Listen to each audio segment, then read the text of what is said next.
Welcome back to the podcast, everyone. I'm your host, Tamara. Today we are talking about a new fantasy series, and we'll be sharing that info with you shortly. If you would like to see the video format of this podcast, sans the commercials, you'll need to head on over to Patreon and sign up now.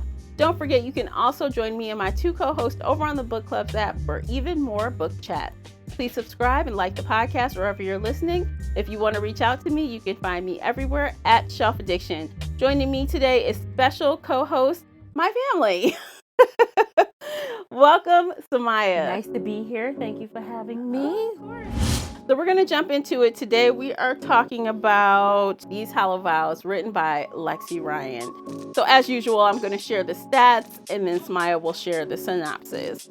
So These Hollow Vows was published July 20th, 2021 by Clarion Books and Harper Audio. The Kindle version is 448 pages. The audiobook is 13 hours and 8 minutes and was narrated by Casey Holloway.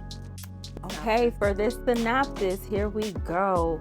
Bree hates the Fae and refuses to have anything to do with them, even if that means starving on the street. But when her sister is sold to the sadistic king of the Unseelie court to pay a debt, she'll do whatever it takes to get her back, including making a deal with the king himself to steal 3 magical relics from the Seelie court. Gaining unfettered access to the Seelie court is easier said than done. Bree's only choice is to pose as a potential bride for the Prince Ronin, and she soon finds herself falling for him. Unwilling to let her heart distract her, she accepts help from a band of unseelie misfits with their own secret agenda. As Bree spends time with their mysterious leader, Finn, she struggles to resist his seductive charm. Caught between 2 dangerous courts, Bree must decide who to trust with her loyalty and with her heart. Dun, dun, dun. Okay, so first, let me just say, we just came off of reading Red Rising Trilogy by Pierce Brown. So needless to say, if you could not tell from that synopsis, these are like night and day type of stories. It is. So let's talk about the adjustment in reading, because you went right from that into this. Now, you know I do this all the time, but how was the adjustment for you? Oh, it took me some time. It was a dramatic shift for me. I had to remind myself to dial it down, come back, reel it in. It's way more tamed. I think tamed would be a good description for it. Okay. But it took a lot of effort for me to readjust to this because, I was into the fights, fight for your life. Mm-hmm. But this is more strategize for your life, for your love, for whatever. Yeah. For the kingdom, for the magic, for your life. Yeah, for your life. Yes. So yeah, it was definitely different in reading, style, storytelling style. This was a lot softer. The other was a lot harder. Way softer. This, while it did have some things that I would say could be kind of, adult content, it definitely wasn't presented in a way that inappropriate or obscene. Everything was tame, right? It was all dialed back. Things that were bad that happened were off the page. I feel like it was done with taste, it's so the reader isn't jarred in the experience of the book, because I'm sure some of those events could have been really jarring for people, but I think that I appreciate the lighthearted approach that was taken with this style of writing. Well, that's the YA approach. Yeah. It's definitely YA. But adults can enjoy it, I think. Well, I enjoyed it. Yeah. With frustrations. Okay, so let's say right at the end, when you finished the last page, heard the last word, what'd you think? Like, high level. My initial response was, ugh, really? Like, I did not guess that situation. I did not foresee it. Maybe because I was trying not to and trying to enjoy the read as it went along, let it unfold as the story went along. Mm-hmm. But yeah, I'm ready to keep going. So it was definitely a cliffhanger, right? Yes. And I like a good cliffhanger, but I also like that this is a duology. So I feel like we're gonna get a lot more action and a lot more suspense amongst the characters in the next book. Because I feel like the ending, we talk spoilers here, y'all.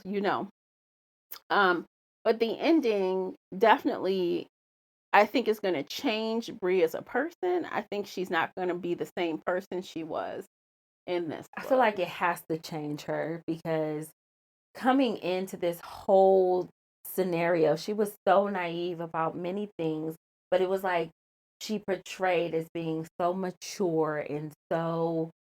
I still felt like she was very immature through the whole book. Yes, very immature. Okay, so Bree, so let me just say, I've sensed other books in this book. So let me just start with her immaturity and naivety. Naivete, is that the word I'm looking for? Naivety. Yeah. Although she had some rough times, which, by the way, kind of felt Cinderella-like to me. Cinderella through and through. Yeah, yes. She got her parents died. She got evil auntie, whatever. Yeah, the mother left her with the uncle. Then the uncle dies, and then she's got evil stepsisters, and her and her sister are sleeping in the basement. All Cinderella. That's through and through. I agree. Yeah, 100%. So even though she's had some rough times of it, she's stealing to make money to pay, their fees or whatever. She still was like not very knowledgeable in the world and how people can lie to you. She was very what you see is what you get. Like what someone tells you about themselves is what it is about them. There's no, hidden agendas in her eyes just yet. But I think towards the end, that was there's definitely, she was jolted out of that. Yeah, I think, and that's part of her character's journey was she was utterly confused about these two boys. Like, I like one guy. I've liked him for 2 years. She's like Sebastian for 2 years since she met him. He's the good guy. Yes. Oh, Sebastian. And then there's this other guy, Finn, who is unseelie. He's with he's Finn. Anti, and he's a bad boy. Uh-huh. Finn's the bad boy. So you have the good guy versus the bad boy. Yeah, and even though she likes, I don't know what these feelings are inside of me, about Finn. I don't know, why is my power stronger around him? Well, let's just say all the things between Sebastian and Bree and Finn and Bree as well. I said on both of them, don't do it, girl. Sebastian, I said, don't do it, girl. It's gonna be the end of you. Don't do it. Then I said, don't do it. He the devil. Don't do it. He the devil. Just because they met at the ball, it was this swoon, this ooh, and this mystery to him. I was like, don't do it. He the devil. And she did it. She did. So, okay. Let's talk about the place. Before we dive into the details of what she did and didn't do, how did you think the pacing of the book was? The pacing for me was difficult for me to dial it back because my other reading up to now has been more fast paced, more intense, more action ridden, more, just a little stressful in a way, But this book, it definitely, they were pumping the brakes for me. And I had to remind myself to pump the brakes while reading this. Like, just wait. I wanted to push ahead. Like, girl, what are you going to do with this information? Girl, what are you going to do? And then it just took too long to get to it was so slow. Okay. But it's okay because in the end, I get why it was, it was things that were said and that happened and needed to happen in order to get where she got. in the story. Mm-hmm. So for her, okay, I would say developmentally, Mm-hmm. I feel like this was a good stride, even though I was agitated a lot with her. Okay, so for me, I think the pacing was fine. It was fine. The beginning had kind of a slow bit, but I think after the point where she went into the fairyland, that's when the pacing got a little bit better. It was so maybe the first 10% was like a little slow. For me, it was almost like 40%. Oh wow. Okay. That's It was slow for me, and I was, come on, girl, come on. Ooh, like I wanted it all in the castle, and they didn't give me all. okay, that's fair. But I think like for me, part of the reason why I didn't have too much of a problem with it, and I think to be fair, so this this book is compared to Sarah J. Maas's Court of Thorns and Roses and Holly Black's Cruel Prince. So I have not read Holly Black, but I have read Court of Thorns and Roses, and I can see very clear lines between these two books. So I knew like it's going to take a minute to find its stride, and I kind of knew what the setup was going to be based on that. And it does follow pretty typical romantic YA fantasy tropes, or even new adult tropes and some adult tropes, right? When it comes to it's a trope. yeah, because it wasn't like a traditional love triangle, but there were elements of it, and that's traditional. yeah. Yeah, so I guess I was okay with the pacing because I had made that comparison and I could see it was gonna live up to that. Now, So I have not read either of those. So I'm not familiar with the Cruel Prince nor the Court of Thorns. Court of Thorns and Roses. I'm not familiar. Even though that's on my want to read list, that whole series, I haven't gotten to that yet. Mm-hmm. But it's interesting. I think it might. Now I have read other Fae stories, and it does follow along those don't trust the Fae guidelines. Mm-hmm. And they are scrumptious from what I understand. Well, this one's definitely, it's missing that. So the heat in the Sarah J. Maas book, this was definitely Maas, I don't know how people pronounce her name, Maas or Maas. Definitely I guess Maas. toned down. So there's no like on the page anything, right? So there was one scene where Sebastian was, and it wasn't clear. I was like, I thought he was having sex with that girl, but later it was like he was making out with her. I'm like, what is it? It was weird. I'm like, what was he doing? So Bree walks in and he's like on top of this girl. It looks like they're having sex, but then later it seems like maybe they're not. They were just dry humping. I don't know. I'm like, what is this?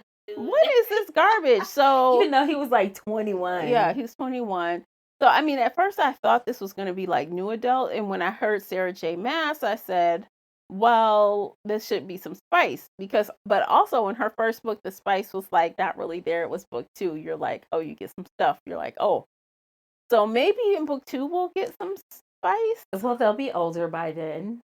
Not much. I mean, unless there's a time jump, which we don't know. Maybe like, well, she has to have time to adjust. Does she though? No, I don't know. Where's she gonna go? Not. Okay, so let's think it through. Let's just take a little side detour. If there was a time jump, where would she go for that time? Not back to the real world because it sucks there. People are looking for her still. I think she would stay in the world of the Fae. And live where? Amongst them somewhere. I don't know. Jump back and forth. I don't know. I don't know. I mean, that's why I think she'll probably run to Finn some kind of way for help. I just feel like that's going to be the way she goes in the beginning. I feel like it's going to be another triangle, and it's going to be more like, we're going to do this again in book 2. Okay. I feel like we're gonna do it again. Okay, so let's talk. Okay, let's dive into the nuts and bolts of it. So where should we start? I know you had a lot of points that you didn't like and things you want to comment on. No, we can start. Let's start in the beginning. Let's go from the beginning. Okay. I just think that she was supposed to be this young master thief. as she described it, she was a master at her craft. And she ended up leaving behind her trail, so they were looking for her. Eventually figured out it was her. What was that? Over half the book later, when she found out they were looking for her. Well, they've been looking for her technically since she escaped, because she was in line and they were looking for her. Because so they did figure out who it was before she went off to the Fae world. But in there, it was weird because I noticed she described herself as the shadow, like she was one of the shadows or something. However she said it, don't quote me, but she described herself as the shadow when it came to moving along and thieving, kind of Robin Hood vibe. Robin Hood, that's the one. Steal from the rich. Yeah, but she was given to herself, not the poor. But she is poor. But it kind of wasn't for herself. It was kind of for her and her sister because they were both poor. So her and herself. It was to pay a debt, really. Yeah. It was to pay a debt to get their freedom. And then, so both of them, it was horrible for me to see how it was. Well, not horrible. It was just disturbing to see how their debt consistently grew and grew and grew over time. It was created, in essence. She was like the bank of the book. You know what, though? That is she don't want you out of debt. That's the thing, though. It's like, that's kind of how it went for, like, not to be all serious and stuff, but that's how, like, indentured servitude was. That's exactly how you like, here's how much it costs to pay off, but you'll never make that much. And the longer you stay, the more bills you rack up, so you'll never pay it. We're going to charge you for everything and do everything. We're going to collect payments for all your stuff, but you got to make all these payments. But I feel like some people were able to get out, but I feel like for her it was impossible. And then, speaking of that situation, she, in essence, sells her sister. So the aunt, the step aunt, right? That's not her blood. Not her blood. She decided that she was tired of waiting on the money, quote unquote, tired of waiting. So, she decides to sell the sister to the unseelie king, who comes, basically looking for her.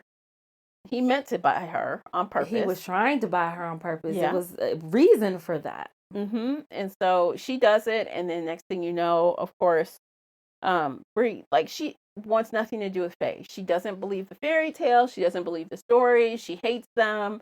She has a general disdain about everything Fae. So her sister was in the middle of making her this dress because she promised to go and meet the prince, right? This whole Cinderella, right? You go, you meet with the prince, you dance, and he chooses a bride. It's this whole thing turned bachelorette, or the bachelor, because all these girls go and they stay in the palace for a week, they line up like it's a mess. So anyway, she ends up going exactly there, like, not by design, but it just happened to be that's how she needed to get across and hide and all these other things, and she ends up in this court. I feel like the first interesting portion of her entering the court was her meeting another character. Was that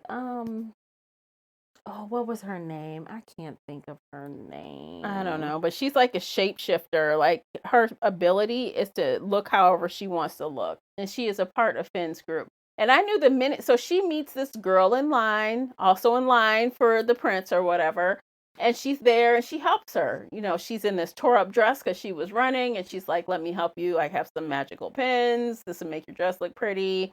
Let me help you with your hair. So she's helping her get into the palace, right? And then instantly, I'm like, there's some ulterior motive here. And Bree is just like, oh, I made a new friend. Yay. I'm like, girl. And I said, she's so slow. She's so slow. I don't know. Even though she did need the help because she was in her raggedy dress. It wasn't the dress that she planned. She did need help, though. From describing what that thing looked like. It was definitely a thing. A rag. She threw on a rag, basically. A red. Was it red? Red. I don't know. But whatever she was wearing, she didn't have her gown on. she was like running and she was hiding while she was running. So she had like dirt smudges. And She her looked a hair mess. was a mess. And no other girl would want to help her without some ulterior motive because they all want the prince. So why would you help someone look better when that's what you want? I was kind of side-eyeing that situation because if they're all in line for the same prince. Yeah, but she took it. She was like, "Why are you helping me?" And she's like, "Well, I thought friend you need a too." friend. Yeah. Like, what? So, no friends here. No friends going into the world of Fang. No friends. Yeah. So then she promptly meets Finn inside. She meets Finn first. And she's drinking the fairy wine. Now let's talk about this fairy wine, child. What was it? Dessert? Something. They were passing the cup of LSD. What? Do they drink that? I don't know. It seemed like it could have been like hallucinogens. Yeah, this chick was dancing with all these fae men and like for hours. Like hours had passed. Yeah. And she's figuring out she likes her hips. I mean, she's actually saying, "Oh, I'm sure my feet hurt." She's saying things hurt, but she's not ready to stop dancing. And it's like she can't feel it, but she knows that it's been a long, like she can feel the lapse in time, but her inebriation has kept her from, focusing on that time lapse or whatnot. But eventually, she moves about and she comes out of it, but she was looking for how to find her. That was the whole when she got going in. She was looking. Well, she knew she needed to find. There was a armoire or a mirror or something. The armoire. An armoire that she knew would take her because the story said that the unseelie prince and the seelie queen, or unseelie king and queen, they fell in love and they had a portal between the both of the world, and it opened, the groups. And it only opened at midnight, blah blah blah. So she was looking for that, but in the meantime, she's like just smitten right with Finn. He was delectable. Was he? Finn, you're a bad guy, but she's so fine. I guess. I mean, I'm like, girl, okay. So, and then she learns. And I'm in the backdrop. Girls, don't do it. Well, and the whole time, so she's doing all this stuff. She's drunk. She's doing the stuff. And then she like figures out, like she's always known she's had powers that consist of shadows. Again, shadows. And she's dipping in and out of rooms. She's like up against the wall in a shadow, trying to make herself invisible. She's creeping around, and Finn is following her. Finn's just watching, like, what are you doing, girl? Yeah, what are you doing? So let's speed up because we'll be doing plop all day. So she jumps through basically, and she ends up in the Seelie court. And then, of course, we find out about her sister, and he's got a deal. The Seelie King has a deal for her. So that was a strange piece for me. And when she encountered him, it was weird for me. I'm like, why does he want this girl to go and get these things so bad? Like, that's when I was able to take a serious interest in this story because it was dragging me along and it was too much. But at that point in time, when I started to raise questions about the king and what was his, what's your aim here? What's your angle? What is this? That drew me in, and I appreciate that. I liked, I didn't like her going to steal the mirror because, well, it was funny because Sebastian tells her, don't trust the mirror. He told her that in the beginning here, and she goes and she gets the mirror, she finds the mirror, she swaps it out for a fake so that Sebastian doesn't know she still has it. She begins to use this mirror. And I think that with her using this mirror, I feel like the mirror should have showed her some ugly, like show her something real, but it was like a think psyche of it mirror. This way. I feel like it shows you what you want to see. It was broken.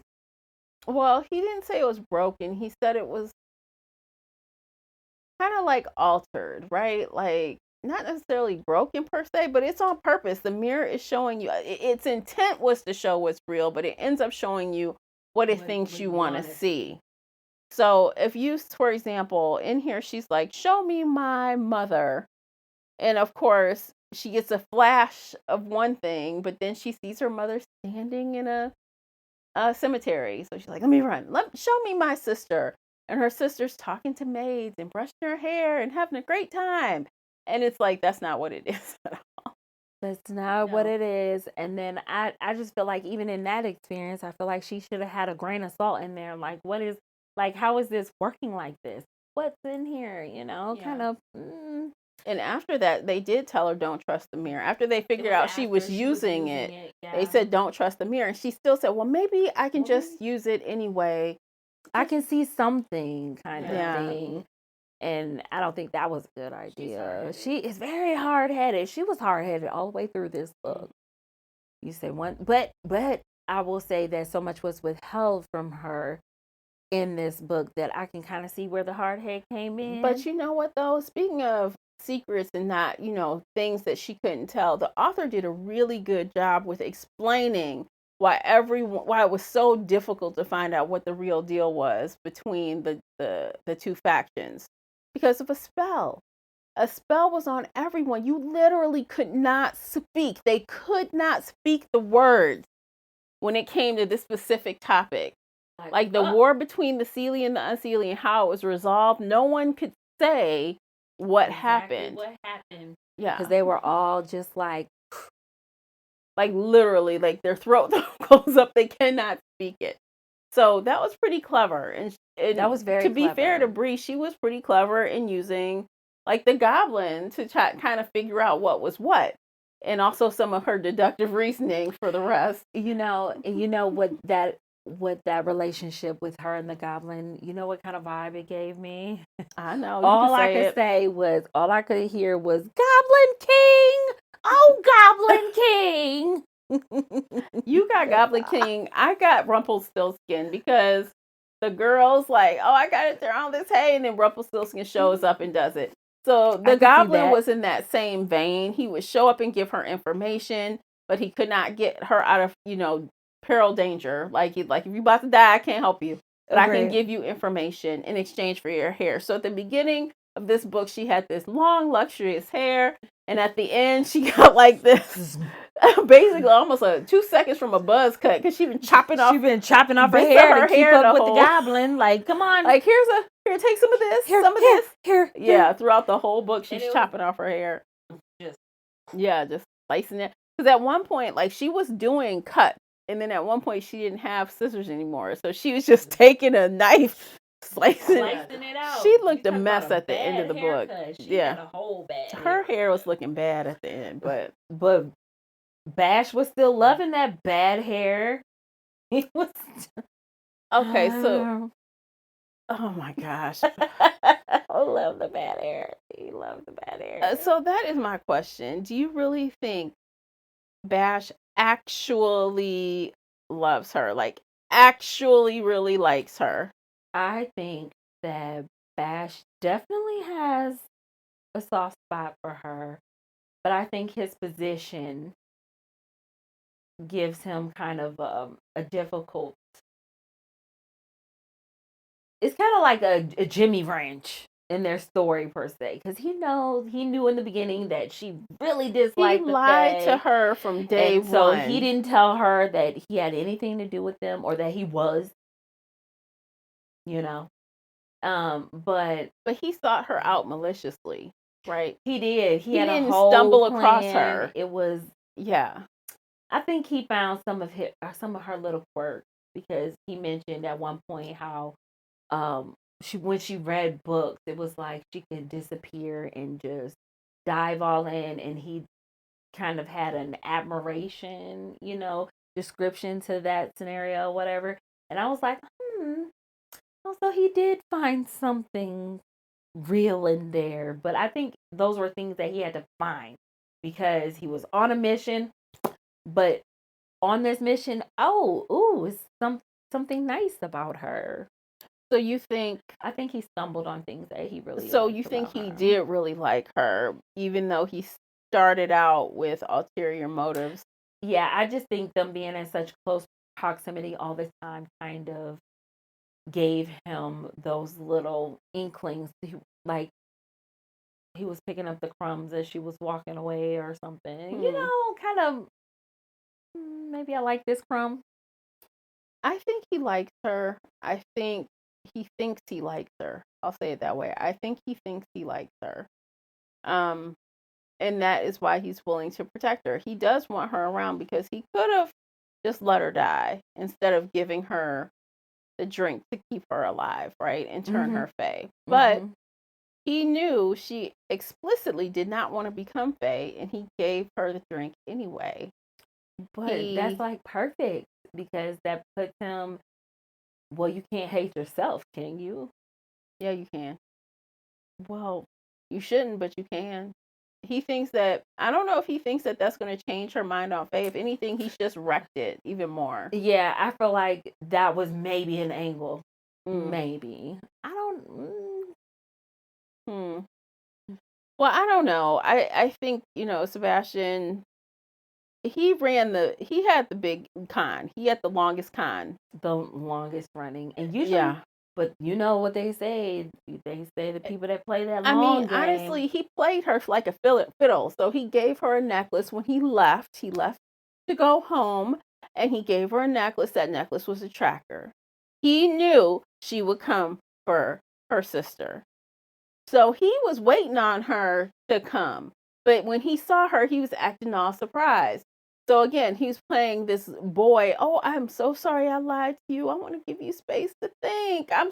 He was playing her like a fiddle the whole time from day one. So even if he does have some real feelings for her, they're all under the guise of manipulation and control. And the minute he loses that, I don't know if he's going to like her. They were definitely spawned out of manipulation and control, but I can't see it going anywhere healthy. See, this is what comes back to Sarah J. Maas. So in those books, spoiler alert, again, I'm not going to give details, but high level, the heroine thinks she's in love with someone, and then we find out that he's not as good as he looks. Same type of thing. That's exactly what happened and here. The villain, who you think is the villain, is not as villainous as we all think. He is maybe better than the first guy. Yeah. And I think that is kind of happening here too. Like there's a lot of gray. Yeah, it's a lot of gray between these two. It's weird. So that's kind of why I feel like I can keep reading. Yeah, I can go a little further because I want to know now. Got all this Shady McShade running around on these pages. I mean, honestly, between spending so much time with Finn and his little gang of wild fae and outcasts and one Seelie fae that turned against them. His little band of outcasts. She's even going to the point where she is like risking to expose herself to save one of them. I can't get with that. Like, I disagreed with that. That was too much. It was like, girl, these people are not that loyal to you. You need to take care of yourself. Take care of yourself. You can't be worrying about everybody around you just because they seem to be a good friend or they seem to be an ally. Like, they weren't even friends. They were just allies at that point in time, kind of working together towards a goal. But just because y'all allies don't mean y'all buddies. No, I know, but she did that, and I think that she thought they were friends. They were, and even Finn said to her, "Well, before today, she's like, you would have did that for me," and he's like, "Before today, we probably wouldn't have." But like now, we see that you're in this and you're going to help us, so we'll help you. And he did save her. He did save her when she was in the woods. He sent his wolves to distract the monster so she could try to get away. So they're not bad people, right? But she went above and beyond. She is always doing the most. Yeah. The most. Absolutely. The most. Yeah. Okay, so I think this is a good point to take a break. You guys check out these commercials. By listening to those, you are supporting the podcast. And if you don't want the commercials, remember to come on over to Patreon And you can see and or listen without commercials and get all of the outtakes that are included in the final cut for the podcast feed. While you're at it, feel free to hop on over to Amazon and check out the book review journal, available now. Stay with us. Today's episode is brought to you by the Shelf Addiction merch store. Check out all the bookish t-shirts, notebooks, mugs, and more. Don't miss out on these original designs, perfect for any book nerd. Support the podcast and visit shelfaddiction.com/merch and pick up your next favorite bookish item. All right, welcome back, guys. We are going to continue our discussion of the book and the characters and all the things. What did you have some more points, specific points that you wanted to rage about or compliment? I don't know. They were so disappointing at so many different times for me. I just feel like, I will rave about.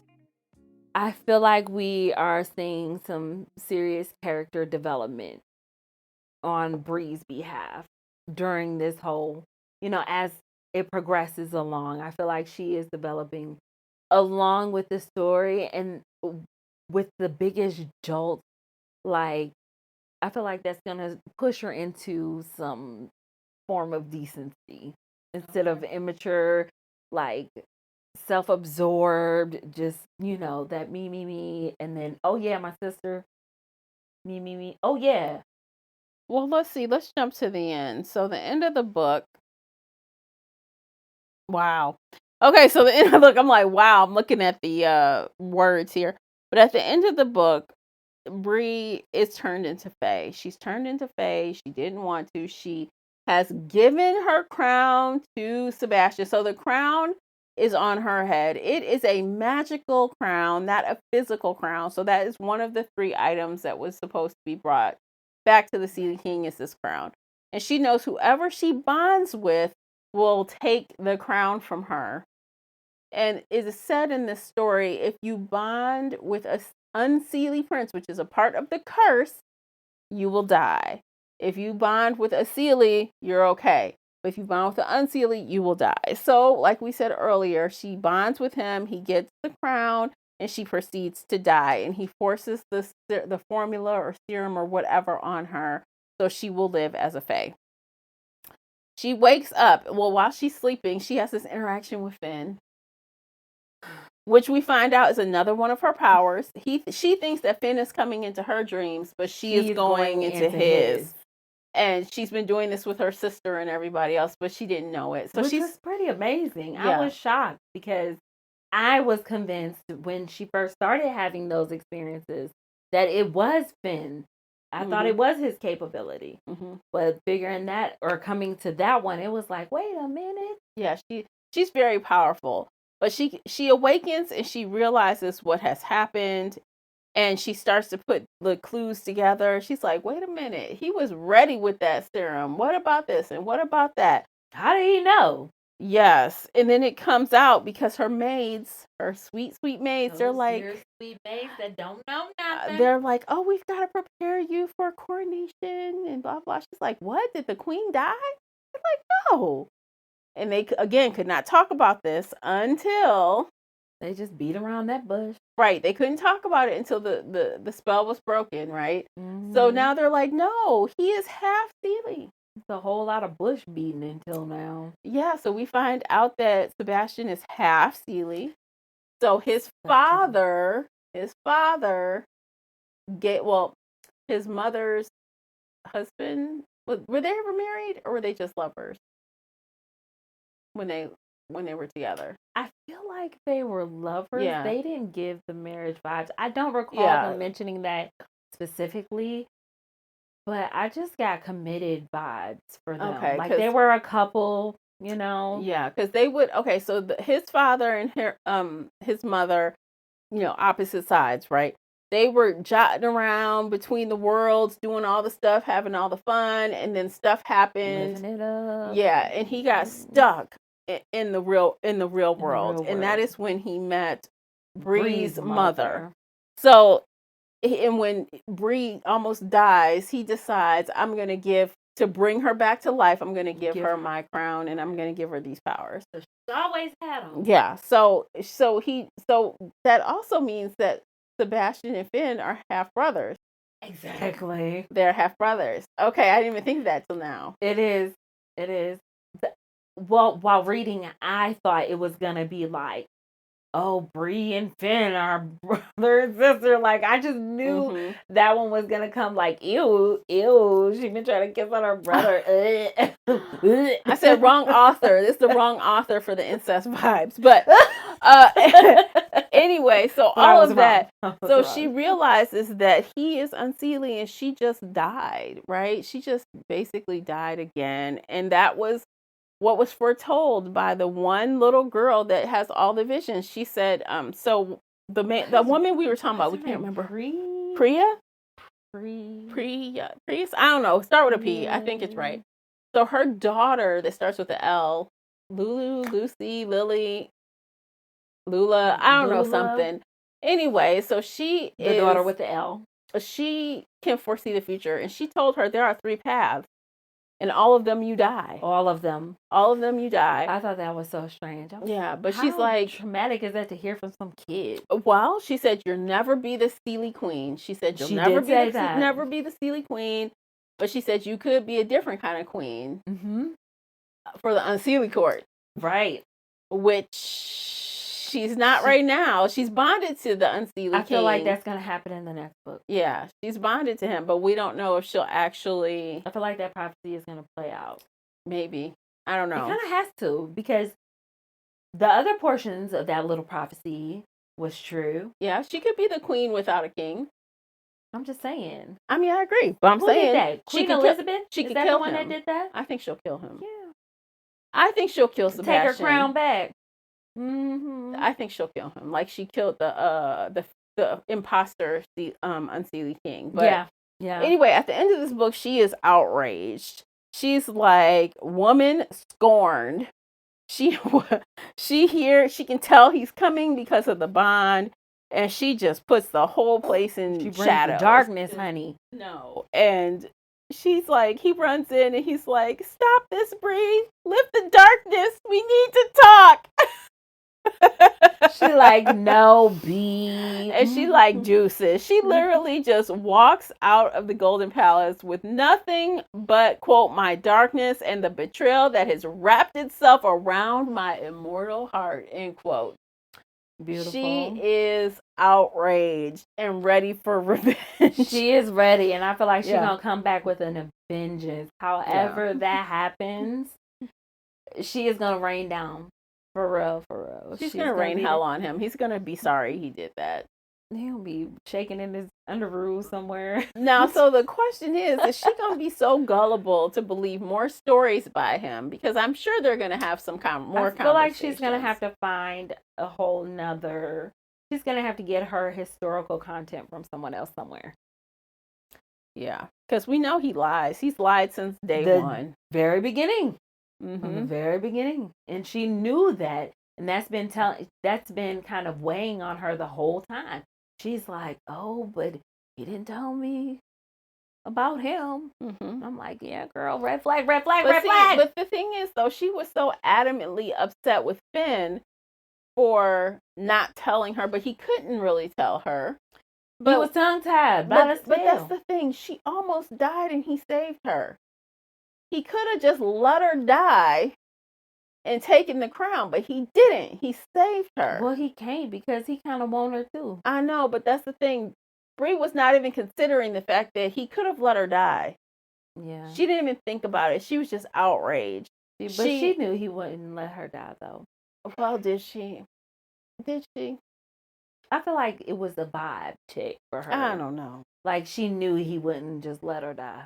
Whatever it is, she really gave him the short end of the stick. I feel like she gave Sebastian way more passes. And yes, she's known him longer. But Sebastian was the fave from the beginning, from day one, though. That's never the right guy. The fave from day one is never. She loved her some Bash before they even got it don't matter. In there. In these stories, with these plots, it's never the first guy. True.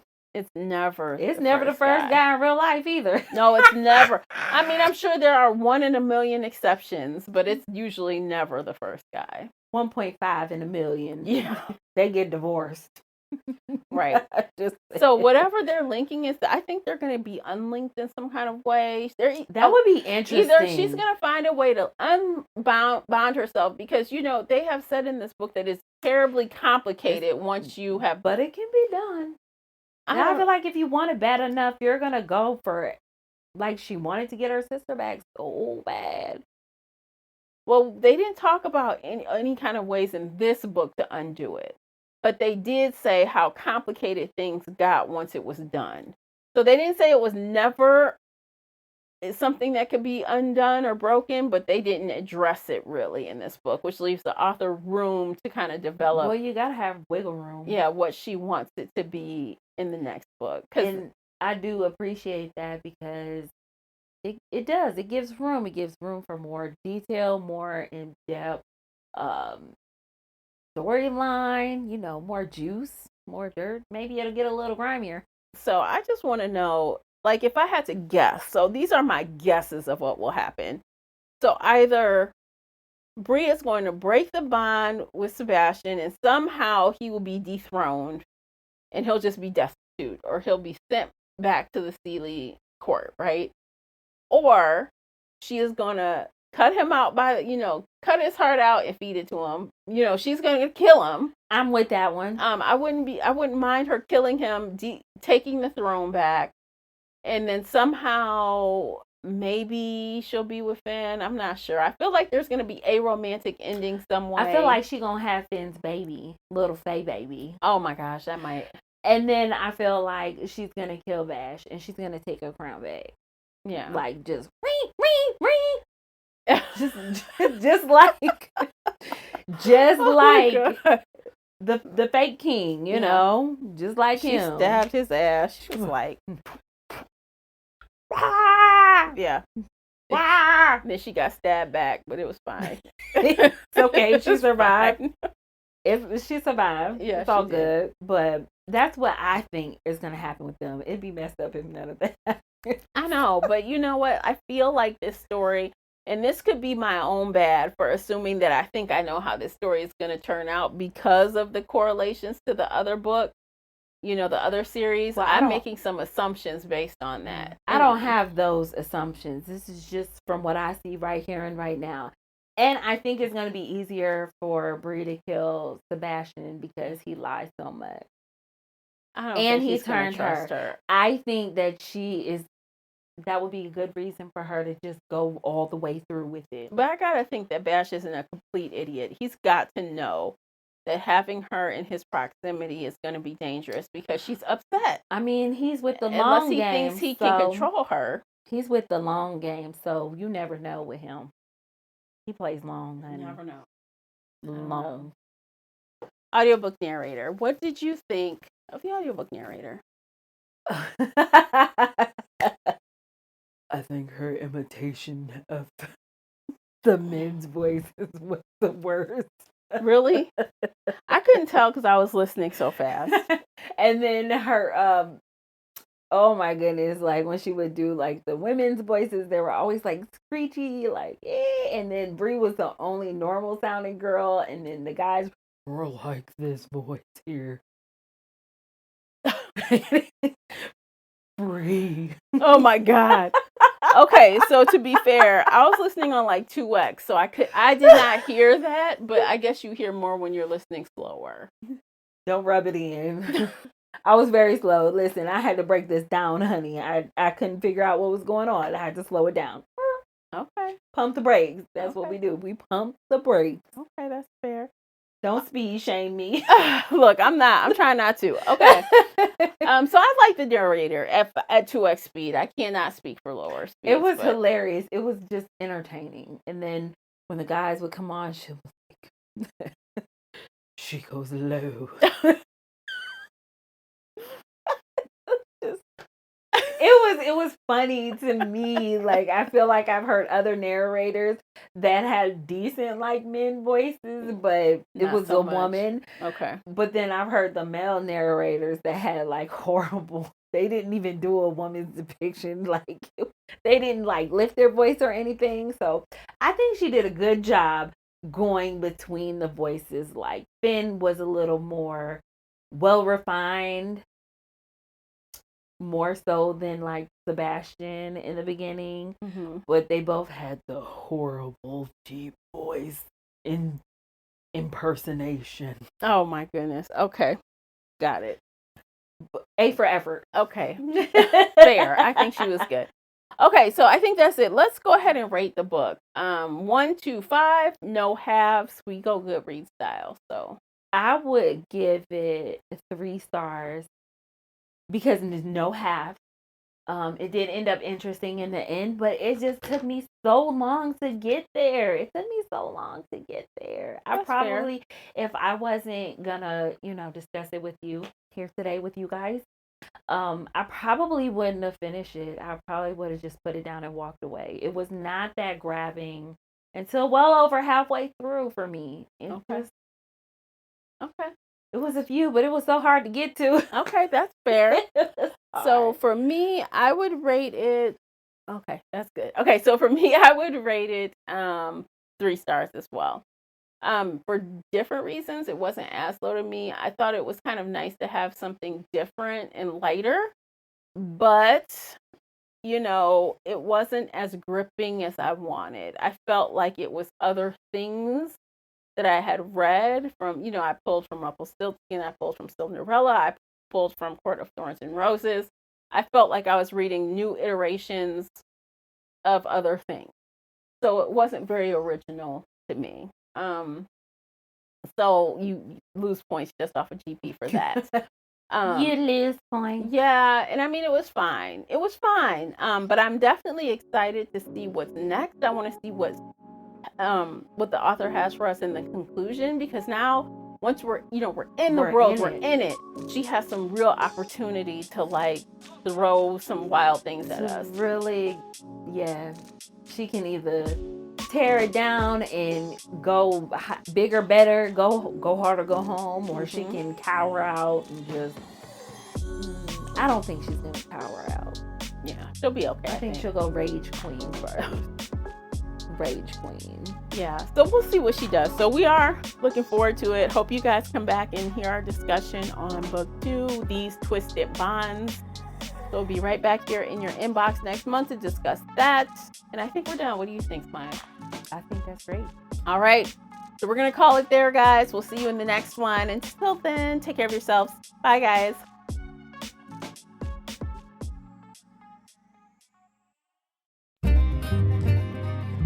If you enjoyed today's episode and would like to show your support, there are a few things you can do. Head on over to Apple Podcasts and leave a positive 5-star review, or like this episode on your favorite podcast player. It seems so simple, but it really helps me out. You can share this podcast with other book nerd friends or on your favorite social media space. You can also join the Shelf Addiction Patreon family. For as little as $2 a month, you will help us produce even more awesome content for your ears. You can also consider joining the Shelf Addiction official Facebook group, where we talk all things bookish and more in a safe space. The Shelf Addiction podcast is a part of the Nerdy Maven network.